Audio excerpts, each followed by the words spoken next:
Hello and welcome back to another breaking news update. My name is Jimmy Boyd and you are watching Boyd News. I want to thank you so much for tuning in today. I've got an update for you on Ukraine. Lots of information coming out right now, and in one of my last videos I talked about wanting to do more videos on Ukraine because things are starting to really ramp up over there. We've got lots and lots of information coming out here on Ukraine, so I want to dive right into this. I've got a video that I want to show you here real quick. This is Defense Secretary Grant Shapps from the UK, and he's talking in this video about how many different nations need to come together and start supporting Ukraine. So there's this major push right now for helping out Ukraine and getting them the support that they need, because I'm going to be showing you several articles here pretty soon that show that Ukraine is in desperate need. And I've been saying this for about a week now. Ukraine is short on supplies. They don't have ammunition. They don't have barely any air defense. They don't have really anything. And all at a time where the United States is holding up about $60 billion in support for Ukraine. And it's held up in Congress due to issues with like the border, the southern border and things like that. So Ukraine is definitely struggling right now, and they need as much help as they can get. And Grant Shapps here is going to talk a little bit about that. So let's see what he has to say. Go ahead and take a look. Britain has led the way in supporting Ukraine. We were the first to deliver long-range precision strike missiles like this Storm Shadow behind me. We were the first to deliver training for Ukrainian recruits on national soil, and the first to send modern Western tanks to Ukraine. Now, we're committed to sustaining that leadership by increasing our military aid to £2.5 billion next year. And it's time for others to follow suit.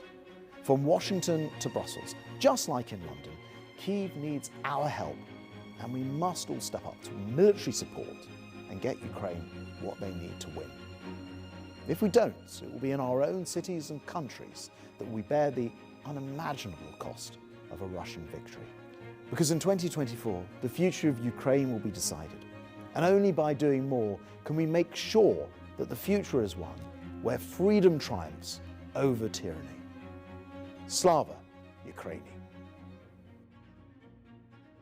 So do you notice there that at one part in here he says,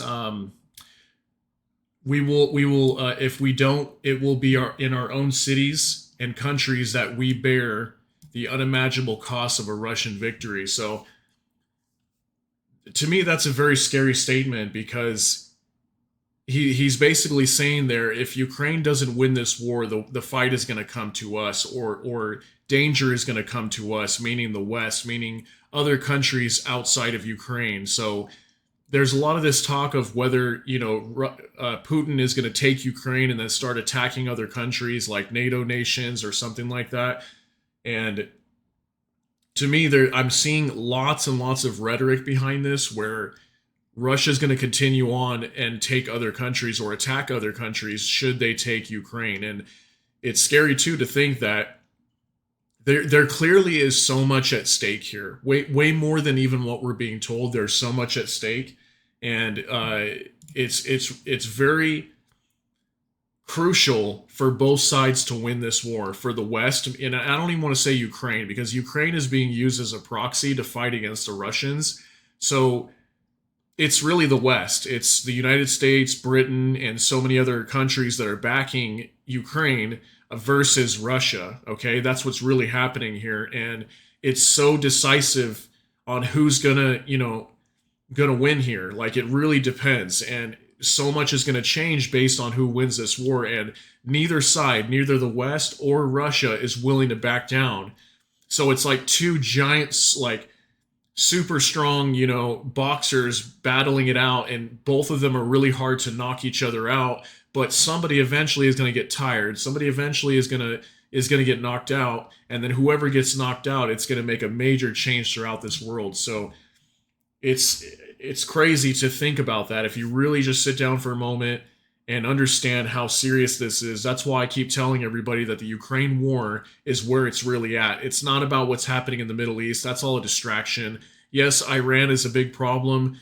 Of course, that United States doesn't want Iran to develop nuclear weapons. Okay, that is a big problem. But what is really happening up here in Ukraine is where it's really at. And we're going to get into Ukraine some more right now. So, at least 18 killed in a wave of Russian missile strikes in Ukraine. So, this just happened in the last 24 hours. At least 18 people have been killed and more than 130 injured after Russia hits Ukraine's biggest cities with wave of missiles. I bet most of you probably didn't even know about this because lots of the mainstream media is not even really reporting what's happening in here anymore, if you notice. Speaking in a somber evening address, President Volodymyr Zelensky said Russia had launched some 40 missiles of varying types. More than 200 sites were hit, including 139 homes, with many deaths in ordinary high-rise apartment buildings, Zelensky said. Ordinary people live there. He promised a strong response. The Russian war will inevitably be brought back home, back to where this evil came from, where it must be quelled, he said. So he's going to be Zelensky's going to be attacking Russia some more here pretty soon, and we've been seeing that. The northeastern city of Kharkiv suffered 3 waves of attacks. There were also attacks on the capital Kiev and in central Ukraine, where while the southern region of Kherson was subject to constant shelling. Alexandra Tarakovich ran into the corridor of her home in Kharkiv, where she heard the first explosion. The second blast hit the building next door, shattering her windows and door, she said. There are no more tears. Our country has been going through what has been happening for 2 years now. We live with horror inside of us, she told the AFP news agency. So yeah, guys, like I've been saying, these attacks have been continuing on Ukraine for quite a while now, and they have really been starting to ramp up. I'm going to try to find like a graph that kind of shows how there's been this increase in attacks inside Ukraine, and they really have started to ramp up. I want to say since around middle of December, somewhere in December, leading up until now, that the attacks inside of Ukraine have really started to become more aggressive and more frequent. Okay, so it's very important that we understand that.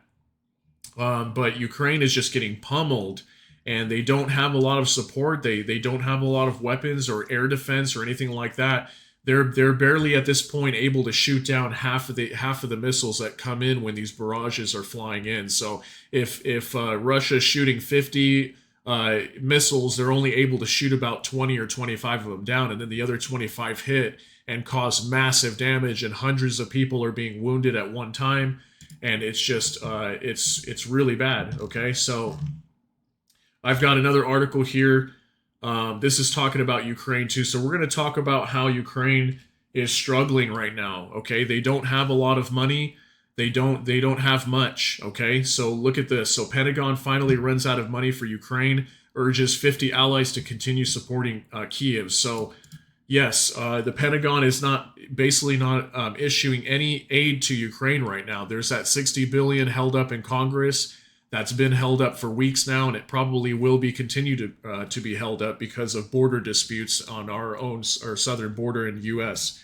So this is a big problem here. So the U.S. is having to urge other countries to get together and support and put up money and put up weapons to supply to Ukraine because they aren't getting these anymore from the U.S. So let's look over this a little bit real quick. The United States is urging allies around the world during a monthly defense meeting on Tuesday to continue supporting Ukraine in its war with Russia, despite running out of funding to do so itself. The U.S. has hosted this monthly gathering since April 2022 and has been Ukraine's chief financier during that span, but it will now have to do so for the first time without available funds to Ukraine. Instead, Defense Secretary Lloyd Austin is attempting to convince about 50 countries to continue sending ammunition and missiles to Ukraine to keep bridging the gap in support until Congress passes a budget with money for Ukraine's fight. Austin appeared at the meeting virtually as he is still recuperating at his home from prostate cancer surgery. So yes, Secretary of Defense Lloyd Austin, he was in the hospital recently. Apparently he's got prostate cancer and he was undergoing surgery. So our support for Ukraine's struggle against tyranny makes all of our countries more secure, Austin said. If we lose our nerve, if we flinch, if we fail to deter other would-be aggressors, we will only invite even more bloodshed and chaos. So a sovereign and secure Ukraine is critical to global security, and we must not waver in our support for Ukraine. So to think about that statement, what he's saying there, that if we fail to deter other would-be aggressors, we will only invite even more bloodshed and chaos. So I'm telling you, the West is 100% committed to this fight in Ukraine, even if they seem like they're not. Even if they seem like they're just going to give up on Ukraine, they're not. They are going to stick in Ukraine and keep providing them missiles, keep providing them ammunition. And this fight is going to go on for a very long time until there is a 100% decisive winner. And the West will refuse to lose this war. Ukraine is going to fight till the very last man or woman in their country. And at some point, if they run out of troops, where do you think they're going to get more troops from? More than likely, what's going to happen is NATO's going to have to step in here, and this is going to be a big deal because now we're going to have actual NATO troops fighting against Russia. So this is a really, really big problem here. And Russia they're neither going to give up.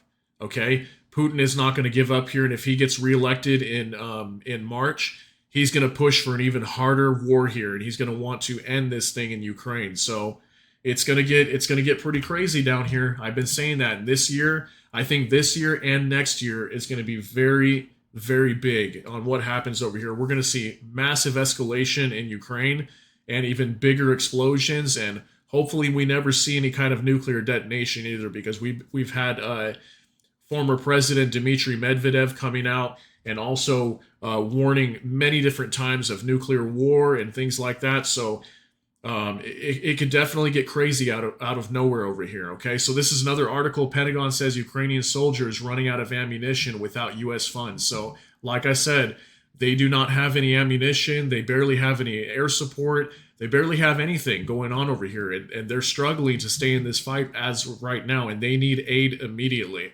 Ukrainian soldiers on the front lines are running out of ammunition and other weapons needed to fight the Russian invaders, the Pentagon official said Tuesday. Now that U.S. funding to the support has lapsed, or support to the war has lapsed, excuse me. Since December, Washington has been unable to send urgently needed military aid to Ukraine at the same levels as the previous 2 years. Okay, so that's because the Pentagon has used all the money allotted by Congress to replenish U.S. stockpiles provided to Ukraine and have yet to approve new funding. President Joe Biden last year sent an emergency supplemental request to Congress, including about $60 billion in additional funds for Ukraine. But that has stalled on Capitol Hill over GOP demands for border policy changes. That's exactly what I was talking about. So there's issues at our southern border in the United States that's halting this $60 billion being held up from Ukraine, and that's why they're not getting it. The latest package for Ukraine was announced on December 27th, so that was about just about a month ago almost, and it included $250 million in artillery, air defense, and other weapons. So aside from that, it's been about a month now where Ukraine's not getting a whole lot. So that's why I showed you that video in the beginning too, that the UK Secretary of Defense, Grant Shapps, he was talking there about providing more to Ukraine. And you can see from what he said, next year they're going to be supplying, I think he said 2.5 billion euros. So they're going to be upping their amount of support, the amount of money they shell out in defense of Ukraine. Okay, so this is going to maximize, and you can see this is building up and building up and building up. And there's billions and billions that's going to be given to Ukraine pretty soon. If that money in Congress that's being held up gets sent to Ukraine, that's going to be another 60 billion in support. Okay. And then I'm going to be showing you this right now too. We've got another article here. Excuse me. So we're going to kind of just talk about this real quick. I won't read into it too much, but I'll kind of summarize this for you. So Senate panel advances bill to seize frozen Russian assets for Ukraine. So there's been a bunch of assets that have been taken by Russia through sanctions during the beginning of the war back in 2022, during February, March, April. Lots of assets were being seized from Ukraine. And so there's technically hundreds of billions of dollars held up from different countries that Senate or countries are trying to get together and access these funds to give to Ukraine. And how much money is that going to be? Okay, let's scroll down here. I had this right here. So the US holds about 5 billion to 6 billion in Russian central bank assets that it froze in February 2022, following Russian President Vladimir Putin's launch of full-scale invasion of Ukraine. The action was taken in coordination with partners in Europe, Canada, and Japan, with total frozen Russian central bank assets held overseas said to be about 300 billion. So, 300 billion, roughly about 300 billion is being held. These are central bank assets. This is money from Russia, okay, that was seized from Russia during the war when it started in February. And Senate panels are getting together and trying to access this money so they can give all this money to Ukraine. So think about this. America is holding up $60 billion to give to Ukraine, one of the largest packages they've ever given to Ukraine, right? And we've given them, what, a 40 billion package before, some other smaller ones. But now we're looking at a $300 billion package to up to 300 billion, right? To give to Ukraine. So look at how much money is being put up, or these countries and governments are looking to access to put this money together for Ukraine. Isn't that a very ominous sign that something big is coming here? If they are having to shell $300 billion out to support Ukraine, don't you think something big is coming? I mean, really think about that, people. Think about that for a minute. That's a lot of money. $300 billion to give to this country when we've been giving them such smaller amounts just to stay in this fight. Why all of a sudden do we got to give them that much money? To me, that's a big sign that something big is coming. And I've been saying this for quite a while now. It's a matter of time, and something big is going to happen down here. There's going to be a major offensive. Something's going to happen. And the U.S., along with the Western countries and Europe, they're not going to be willing to let Ukraine go and lose this war. And at the same time, Russia is not going to give up and lose this war, okay? Russia's down in North Korea seeking weapons and even though they're not supposed to be doing that because North Korea is under sanctions, they're still going down to North Korea and giving the big middle finger to the U.S.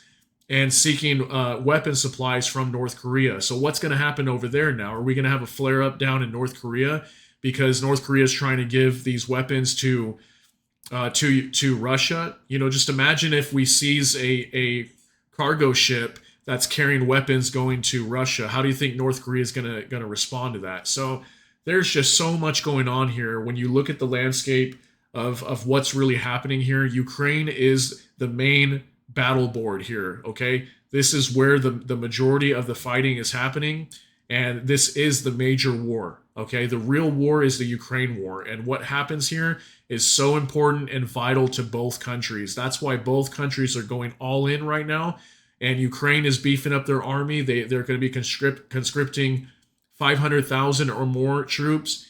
Russia's going to be doing the same thing, 500 or 1,000 or more troops. They're going to be conscripting as well. So this is going to be a major battle here pretty soon. We're about to see the beginning of the end of this major fight here in Ukraine, and I think this will extend into next year. I think it's a big possibility it will, but it's going to ramp up heavily here over the next probably few weeks or few months, and it's just going to get crazy. It's going to get ugly over there, so I hope you're all ready for it. Make sure you're preparing yourselves.